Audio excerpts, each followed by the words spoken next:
So in this program, what I've done is I've set up 6 categories, hence the 6 elements for. Now, the title is really important. I'm not saying 6 elements that will make your practices hum and everything you do will be perfect. And by the end of the season, you will vault from 7th place to 2nd place. The performance part of it needs to be set aside. I'm not interested, nor should you be interested, Joe Coach or Josephine Coach. So the 6 elements are fun, decision making, game like, competitive, challenging, and fitness. So for each category, I present the coaches with what is research telling us in hockey and in soccer about the hockey is, I'm sure you guys who are, all hockey experts for decades will agree. Of all the team sports in the world, hockey is by far the most challenging to coach. By far. The only one that perhaps comes close is Buskashi. For those of you who don't know what Buskashi is, it's the national sport of Afghanistan. It's played on horseback, and you get about 40 people running at each other on horseback, picking up the headless carcass of a goat or a sheep and trying to carry it, weigh like 90 pounds, and throw it into a circle. I've seen Buskashi on YouTube.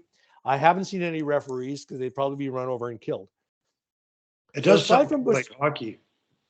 It is in the old Federal League, Tim, or in Slapshot, right? So aside from Buskashi, hockey is the most challenging sport, but we don't provide coaches the tools. So in this presentation, I am providing them the information. You cannot, as a former teacher and a teacher of adults, you cannot, you have to take the classic storytelling technique of show versus tell. You tell coaches to do something, they're not going to do it. Well, listen, I didn't do it that way when I was in midget or in junior, or I watched that junior team practice, or I've been going on various websites and all these major junior and pro coaches are saying, I do this and I do that.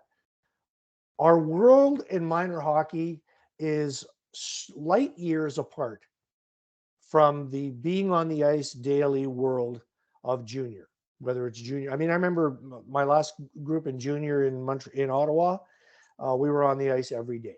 I could not convince the owner / GM we needed to take a break. We weren't a good team to begin with. We were on the ice every day. But the opportunities to do things with those players was enormous. If I wanted to work on sharp turns, I didn't. But if I wanted to work on sharp turns, I could have done it. We did tons of stuff, but minor hockey coaches have 2 a week, maybe 1 a week, maybe 3 a week if they get into playoffs and they go deep. So their opportunities are limited. Their knowledge is limited. Their skills are limited. Their backgrounds in coaching and teaching are limited.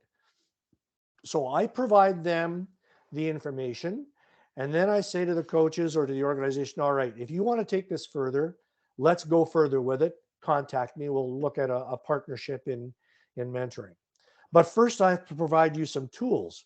So I've done deep dives into books like this. I don't know if you've read this. Rob Gray, good Canadian boy teaching at Arizona State University. And then there's this one. Joe Baker teaches at York University, Tyranny of Talent. I love the title. There's a whole bunch of things that coaches need to look at, but they won't. Why? Life gets in the way. So I go, all right, I'll look at it.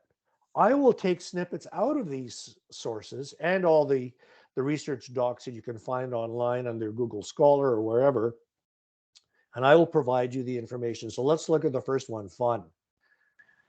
Well, fun is easy. If it's not fun in practice, then how, in USA Hockey, they started that American development model, and I think it was 2009. And the basic reason was because of a retention problem. And if you talk to Bob Mancini, which I have, and Roger Grillo, which I think Roger has been on this call, USA Hockey looked at it and went, wait a second, time out. We're losing our kids. You know, in the USA, you have basketball and football and golf and baseball and all these other sports that have heavy influences culturally. And hockey, we're losing our kids. How do we keep them in? We got to make it more fun. And as Bob Mancini said on some other Enemy podcast a few months ago, we got to take the outdoor game and bring it indoors. So fun. There are two ladies in USA Hockey, or affiliated with USA Hockey, Amanda Visick and Heather Mannix, who did a really cool study about 2 years ago, I think, on fun. Their conclusion, without getting into all the bits and pieces, was that regardless of age, regardless of level of play, and regardless of gender, all participants in hockey want to have fun. Now, what they determine as fun is, somewhat variable, but they want fun. So if we want to keep the kids in the game, we've got to have huge fun and components. So then I go on to other things like decision making. This is a huge one. Everything we do in practice should involve. I don't want you guys to feel like I'm preaching. I'm informing you what I give to the coaches. Okay, everything we do in a practice should involve decisions. If we want our players to make good decisions in games, obviously, we have to do stuff in practice that forces them to make good decisions. So I provide the coaches with some of the research on that. A lot of it is coming from soccer, but some of it is also coming from hockey. As soon as you I'll come back to the toys on the ice. Let me come back to that because that involves decision making.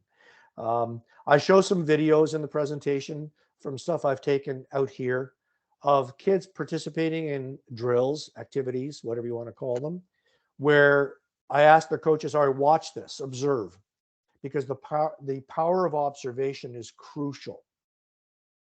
So, somebody said to me, I met with these guys in this organization last Friday night. We were at this place having beer and wings till nearly 2:00 in the morning. Imagine hockey people talking for 3 hours. Go figure. And I said, watch these videos. What do you see? What do you observe? One guy who'd just been on the ice in practice said, well, I was running a drill. And I said, Tony, why didn't you stand off to the side and watch the drill? Observe it. Well, I had to run it. I said, you couldn't give your assistant coach the pucks to flip into the corner while you stood off to observe your kids? We don't watch enough. Yogi Berra was right. You can observe a lot by watching. So I showed them a couple of drills on video, and I said, all right, what do you see? What are the coaches doing? What are the players doing? What's the feedback? What's the interaction? What's the nature of the communication? What constraints are there in the approach, et cetera, et cetera. Then we go into a little bit of what the research says, that small-sided games are more effective for learning skills than drills because our coaches are not equipped to teach the skills anyway. Like my background is technical. I worked with Gaston Marcotte in Montreal. I don't know if you guys know that name, but the Russians used to consider him the top technician in the world. Worked with Howie Meeker in Montreal. Well, it was only one day, but still. So my background is technical. So for years, I was doing the technical stuff. Turns out it was wrong. At that time, it was right. I see now, no, don't do it. So I've seen coaches take kids on the ice and practice stuff with, things on the ice and showing them tight turns, and they're not teaching. They're just running them through drills. They're drilling. Then I go into game-like. Research study out of a guy named Igor Andreevich, or I think is his name. Dean Holden knows the name. He knows the guy. Who did a study about 12, 13 years ago that 90% of the hockey that occurs at pretty much every level, but his study was based on junior, was in 2s and 3s. 45% of the game was in 1-against-1. So I show a clip of players, or in a game, and ask the coaches, what do you see? They're not in clumps of 4s and 5s. Basically, the game is played in 2s and 3s, sometimes 4s, 2-against-1, 1-against-2, 3-against-0. So if that's the way the game is played, and we accept that, we agree with that, then how does that inform what we do in practice?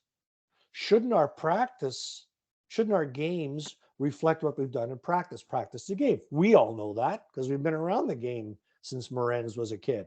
So we know that. The coaches don't. We have to inform them. So I go into game like, and I give a couple of examples of drills, exercises, games you can play. And if you do this game, what happens? When I did a conference last June, the dean was at here in Whitby with a girls program, and we ran coaches through some ice sessions where they did some of these things. They were astounded how difficult they were in a simple 1-against-1 game. The other thing I learned from doing that conference, and I've done a few of these. I did one in Oshawa in 2018 and one here in Whitby last summer. If you build it, they will come. Coaches want to learn. Like, there was no certification for these conferences. 30 coaches in an association with 18 teams attended this conference. And in Oshawa, the same thing. Why? It's not because I'm an ex-NHLer and I'm going to show off Stanley Cup rings. I don't have that. It's not because I'm a captivating personality. Well, but they came because there was information that they felt that they could take. They wanted to become better. Adults want to become better. How do they become better? In my view, it's up to the likes of me and you guys to provide that to them. Then I go into competitive, which is the third one on the list, and I provide them the YouTube link to Zach Nowak's presentation he did a couple of years ago for USA Hockey, talking about what we can learn through games. Bob Mancini had a great. I keep going back to the American guys because the Canadian guys aren't doing anything. So Bob Mancini had a great 6-minute video on the OMHA site last fall, talking about how the game is chaos and our practices should reflect it. And it was fantastic messaging. But what's the follow-up? What does that mean? How do coaches apply it? What should they do? What shouldn't they do? So I go into, in the competitive one, what's a good game design? And game is in quotation marks. How do you determine game? So some of this I've just stolen with Dean's permission from Dean Holden.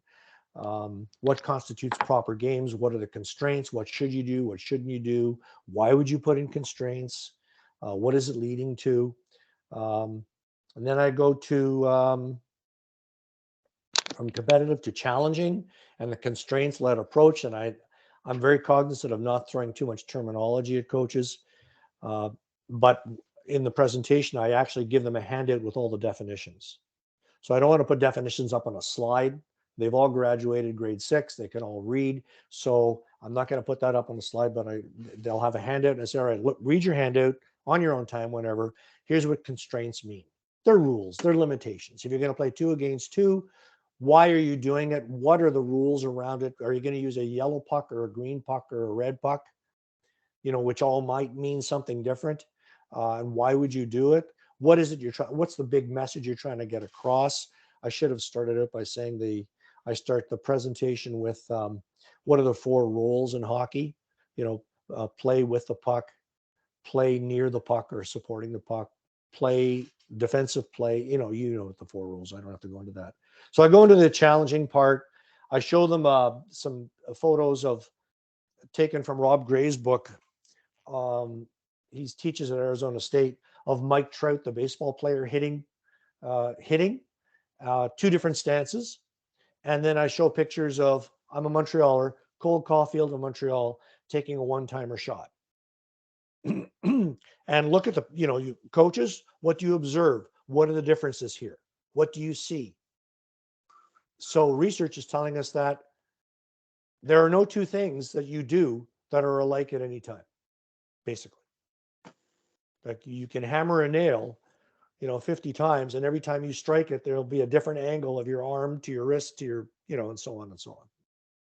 Then we get into challenging with on-ice toys, which will be the contentious one. If you want your kids to make good decisions, remove the toys. Or as Adam Oates says, get the toys off the ice, all of them. He said that on a podcast a couple of years ago. Get the toys off the ice. The skills development instructors and Hockey Canada has to take some responsibility for this disease we've got all over the place. Every skills instructor is the best in the world. They come floating in at $250 an hour to teams. They take up, we're going to use the skills instructor for 30 minutes. They're going to roll pylons. They're going to jump over plastic sticks. And now they'll be better. And they aren't. You ask the coaches, are your kids better? No. Well, I don't know. Maybe they turn a little bit better. But can they play better? I haven't seen it. So we're teaching technique, but not skill. There's no application. There's no learning that's taking place, basically, is the problem. So I go into a little bit about the ask questions, very Socratic approach. Who's making the decisions on where to go and why with the toys? What's the player looking at? What are the decisions that are being made? How many reps? What's the variability, et cetera, et cetera, et cetera. I talk a little bit about the forgetting curve. If you do something for 20 minutes of practice once a week, they're going to forget it, within a day. And the last one is fitness. And here I've stolen unabashedly from a guy named Raymond Verheyen. I think I pronounced it right, who's a Dutch soccer researcher. He's going to be on my podcast next week. Dean and I are having him on, who talks about fitness for, he says, football. I've substituted hockey. Fitness in hockey versus fitness for hockey. That we get very focused on getting the kids in shape in season, which of course you can't do, as opposed to having practices that, again, the word hum, go, go, go, go, go. Let's play lots of games, various types for various reasons, and the fitness will come from that.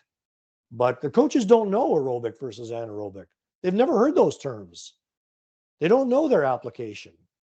And then they're thinking, well, I have 9 forwards on my team and 6 defensemen, and I'm going to do what the junior teams do. Well, wait a second, time out. The junior teams have 4 lines of 19-year-olds who've been playing competitive hockey since they were 8. You've got 3 lines of 12-year-olds who have been playing tier 1, or 4 competitive hockey for 2 years. You can't compare them. It's like comparing grade 6 with your first year university. You can't compare them. That's it. That's basically it. So this is what the slide looks like for, can you see that? Let me get that in front of the camera. So, no, that's not right. No, there we go.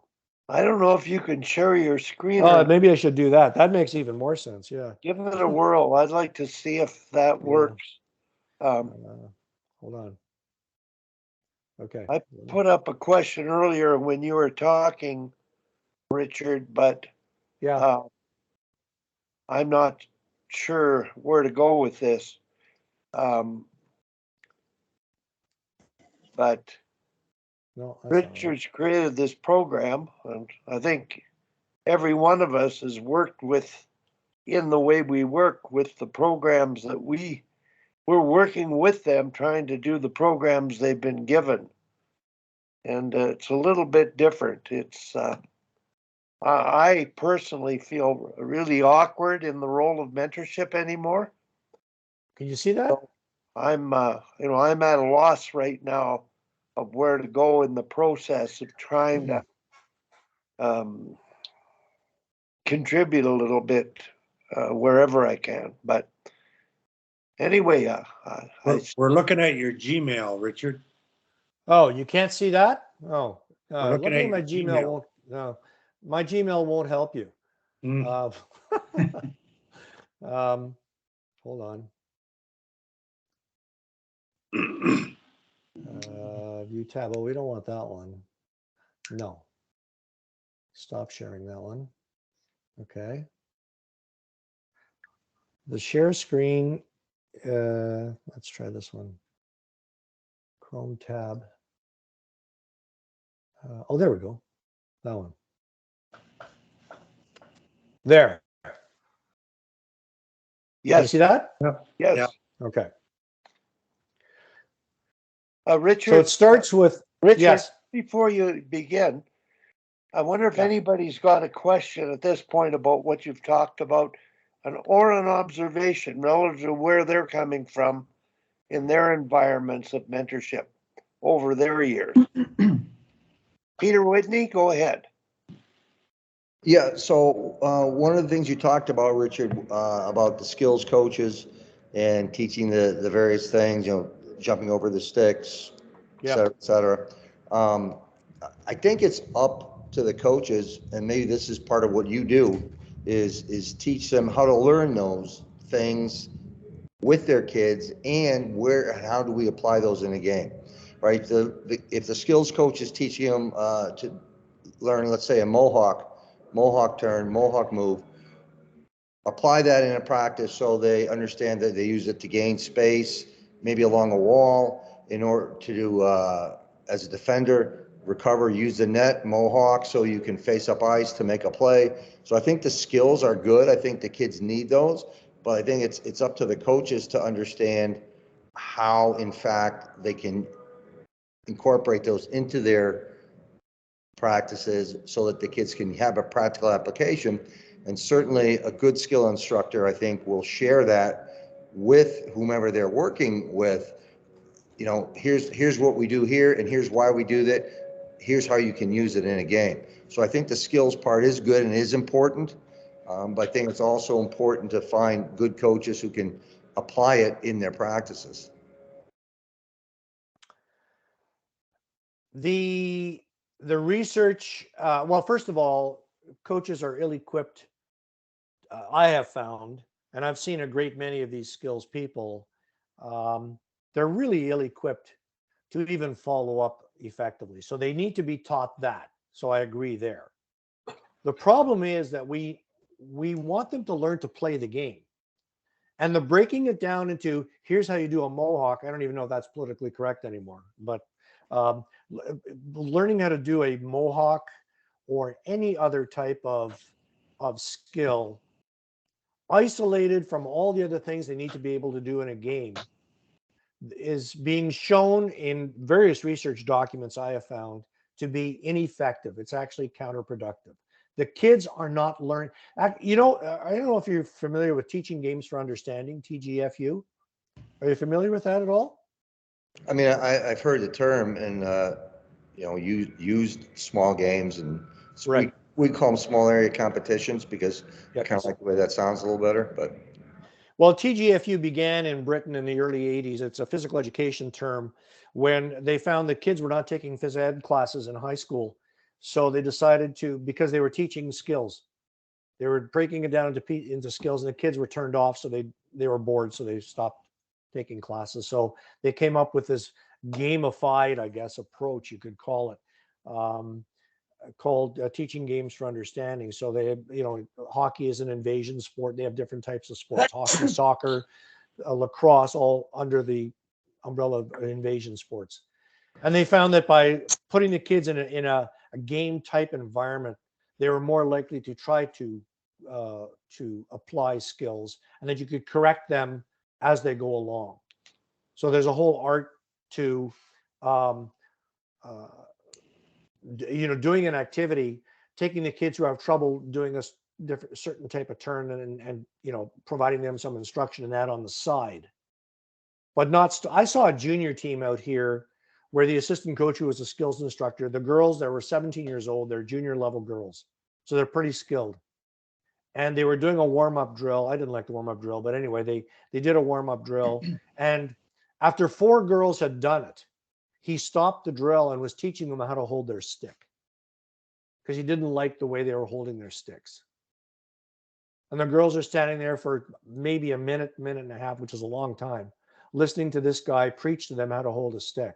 I talked to the head coach afterwards. I said, why didn't you just tell Johnny to, talk to the girls who weren't holding the stick properly on the side, and, work with them that way, instead of stopping the whole team after only 4 reps out of 17.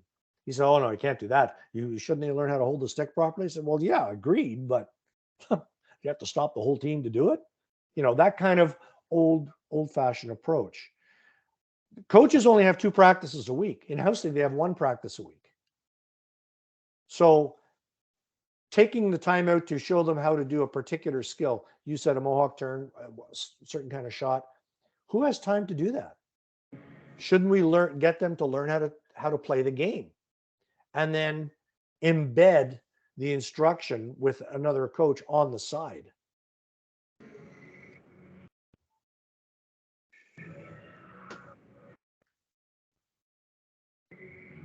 I'm just showing you some of the slides here that, can you guys see these okay? Yep. Yeah. Yeah. So decision making, game like. This is the presentation from Zach Nowak. I know I'm racing through this because I only have a few more minutes. I gotta take care of a baby. How to create purposeful games. It seems to me that we've been very stuck for a very long time in an approach that has not proven to be very successful in practice. Like I've used a game type approach. All my drills or activities when I was actively coaching were very competitive and very challenging, and players often complained that they were too hard. But everything is hard until it becomes easy. There's the one about Mike Trout. There's Cole Caulfield. So the coaches observe that. And what do you see as the difference in the shooting technique?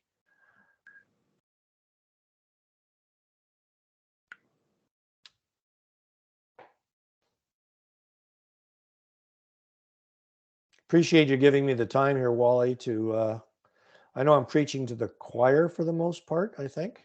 Not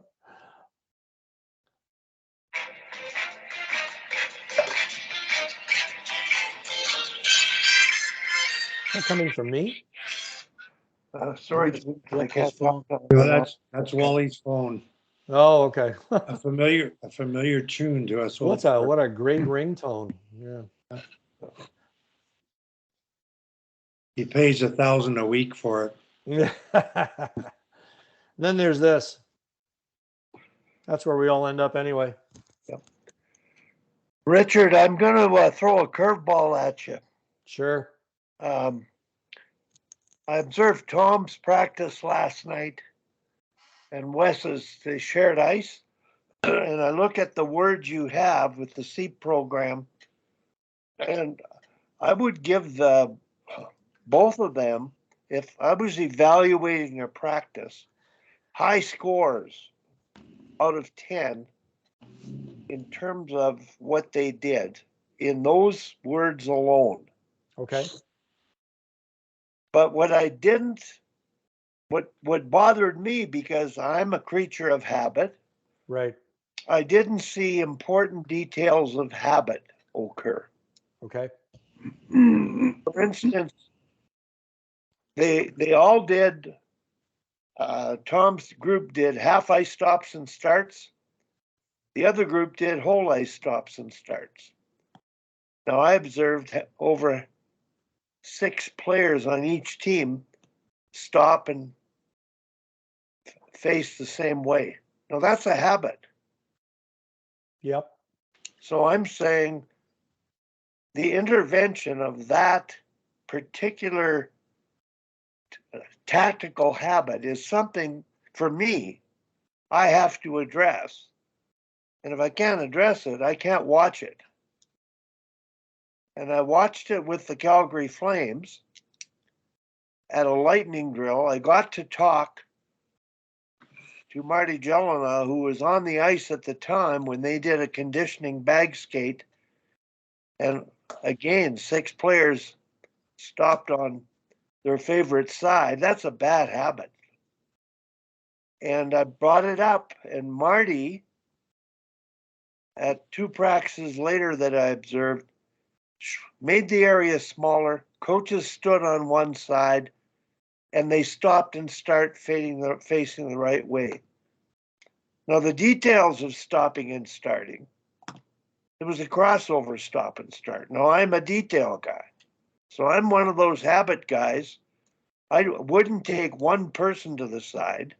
I would practice it with everybody to appreciate the importance of that skill. So with Tom's team, they have a habit of stopping on a favorite side, and they don't stop in D-start, they stop in crossover, and the same with Wes. And it's fundamental to learning how to stop and start. It's a starting point. Well, aren't they, when they're doing that, I mean, what the pros do, I'm not even going to touch that. I've seen coaches do that same thing. I don't know why they do it, but they say we're practicing stops and starts. Well, what you're doing is practicing what the kids are doing is practicing what they can already not do, because there's no correction. No, it's all for conditioning. There is no purpose No. other than the fitness component. All right. So in the fitness component, why are we doing stops and starts for a minute or 2 minutes or 4 minutes? Boy, there's 1,000 questions to Right. that. Right. And Exactly. we know answers of doing it differently. Right. But right now, Tom's a high-level coach. Right. Wes Jardine is there. I'm working with both of them. Right. And to stop them and bring up the point, have them stop and face the same way as a matter of practice. I'm acting as a mentor, and I can't do that. How often in a game does somebody actually do a 2-foot stop in a shift? Well, I'm aware of that. Right. I obviously the coaches I'm talking to aren't aware of that. Right. They don't know what they don't know. Right. And I can't talk to them about it. Mm-hmm. So I would say the answer to that is all the time, but it's not necessarily the most effective, efficient way to stop. Mm-hmm. But 2-foot stops happen all the time. Well, And it's funny. They're the correct choice, and sometimes they're not. There are no absolutes in hockey, Right. I would say. Right. Sorry, Wally. No, that's a good point.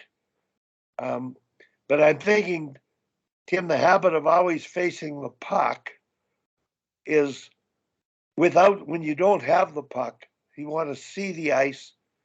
It's a habit, and that's what I'm getting at. My frustration with coaches is strictly in the teaching of the elements. Yes. That you appear to be brushing off so they can just play and learn by trial and error, which I'm beginning to agree to. So I have to stop being so anal about individual skills. Like Tom is working on his assignment there.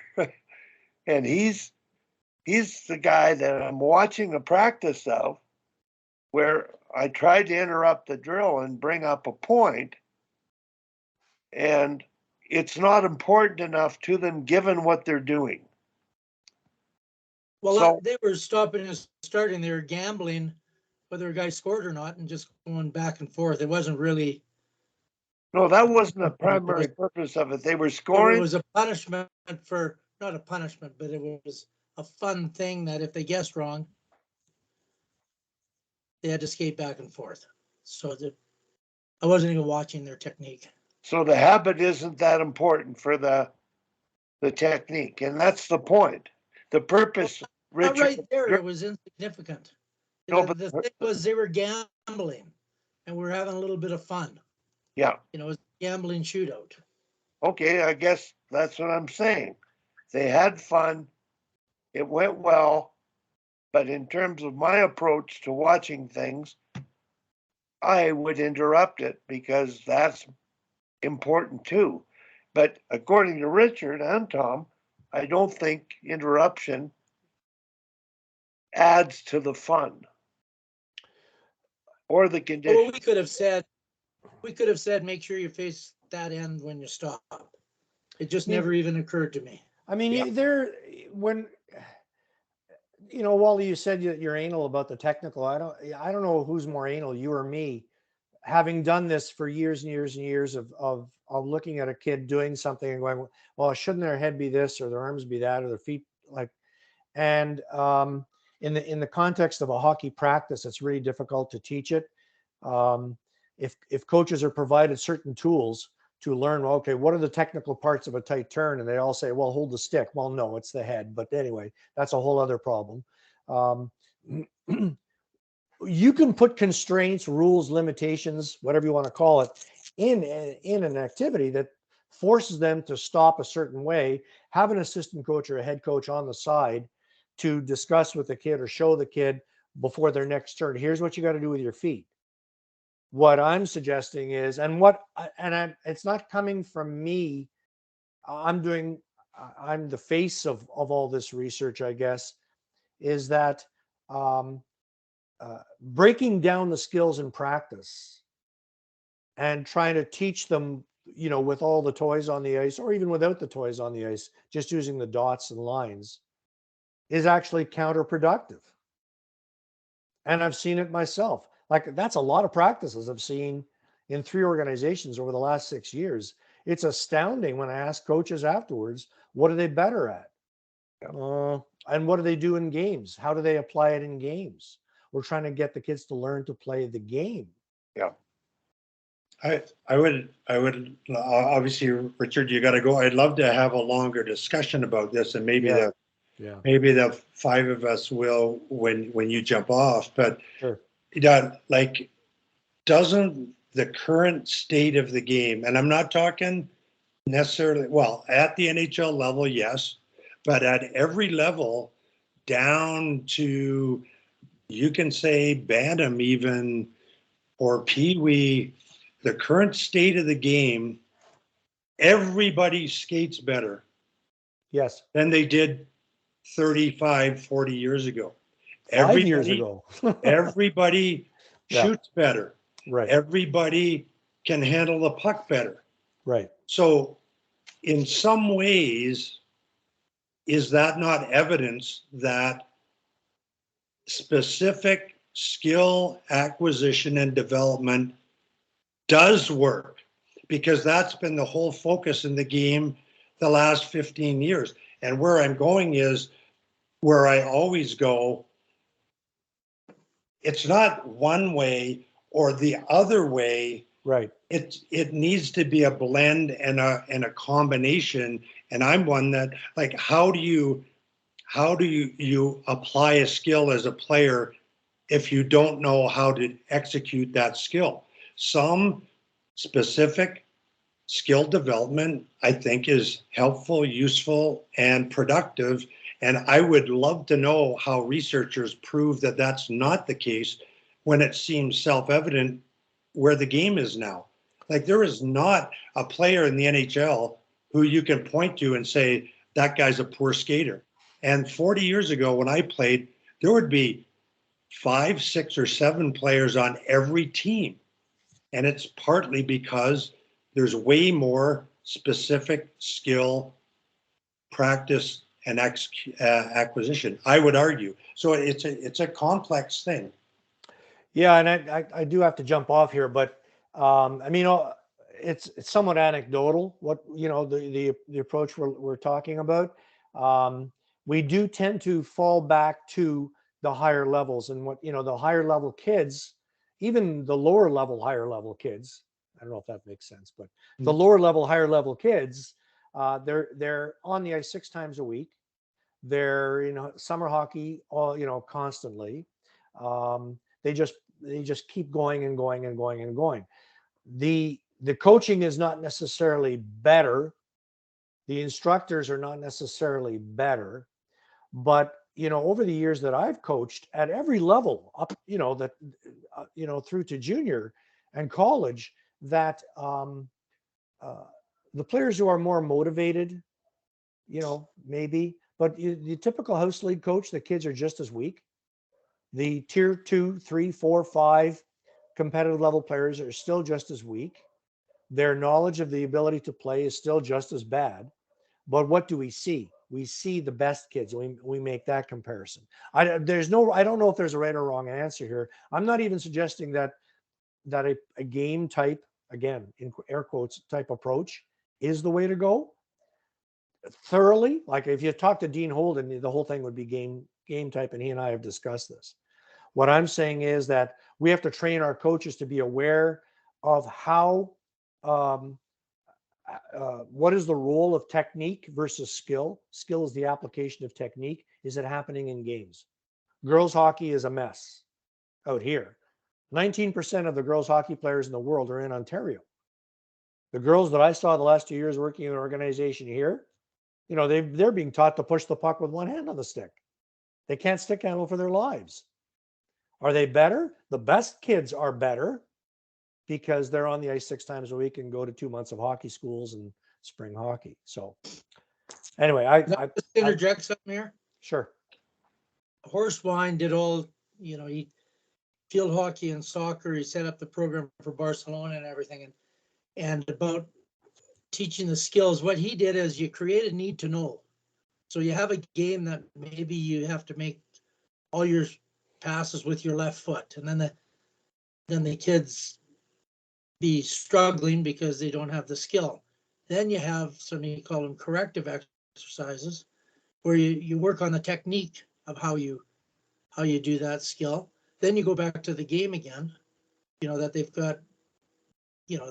got the proper technique, and that's his process. You always create a need to know, because if you're just teaching things and kids or anybody doesn't even know why they're doing it, there's not much focus. But if you're frustrated, you don't know how to do something, someone gives you a few ideas, and that's basically his premise.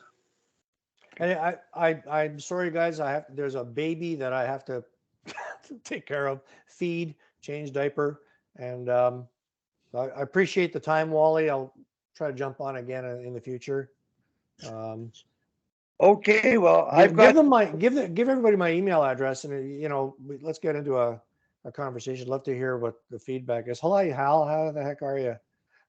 I'm good. Oh, hell, I record this, so the conversation after is going to be the conversation that matters the most, because you're talking to experts, so-called we are, who are still trying to learn about what the hell's the right way to do things. Yeah, right.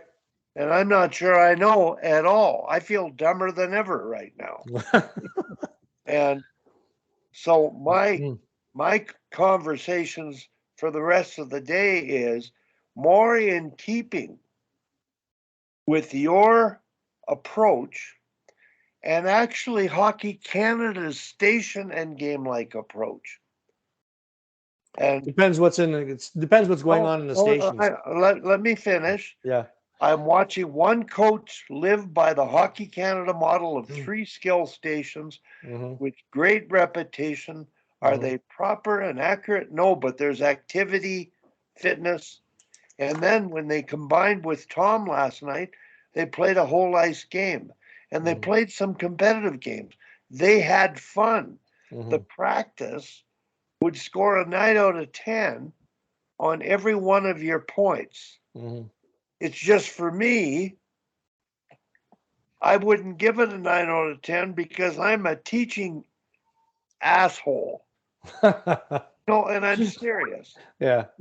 So Richard's point, Tim's point of coming back on, maybe listening to the second half of this at your opportunity and continuing, is really valid. But I've gone full circle now, and I should have reminded myself, and you reminded me of the lesson coaching AA hockey, where I was over-coaching, over-teaching, over-technical. And I just finished proofreading a book on Father Bauer, and his credo was, technique matters, but let the spirit prevail. Wally, I gotta go. Gotta let him go, Wally. He's already 10 minutes Thanks, over. Richard. Yeah. Okay, gotta go. Talk to you later, fellas. Thanks a lot. Bye-bye. Yeah. Anyway, for the rest of you, my lesson is, and I'm going back to when I started to coach hockey. Let them play more. Don't worry about those details. To that degree, they're not that important at the level he's talking about. And if they are, those kids are going to get their individual instruction, their individual high-priced help, which is largely all about offense, and that's fine too, because the game's